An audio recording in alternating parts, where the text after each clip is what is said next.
আসসালামু আলাইকুম, good morning everyone. সকালে চলে আসলাম, আজকে 9 তারিখ। আমার কুল বাগানে চলে আসলাম। আপেল ঝুলতেছে মনে হচ্ছে, তাই না?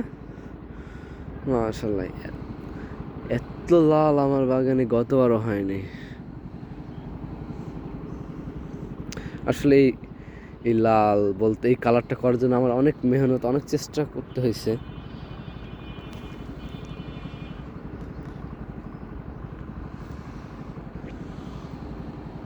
আর সকলের দোয়া এবং ভালোবাসা ছিল বলেই হয়তো এটা আমার বাগানের এই কালারটা চলে আসছে। গতবার অনেক কষ্ট করছে, অনেক কিছু করছে, কিন্তু আমার বাগানে কোনোভাবেই কালার আসতেছিল না। কিন্তু দেখেন তো এবার কালার ছাড়া কিছু নাই, রক্তের মতো লাল, একদম আপেল, মিনি আপেল। কিছুটা কিছু বড় আছে, একদম আপেলের থেকেও বড় দেখা যায়।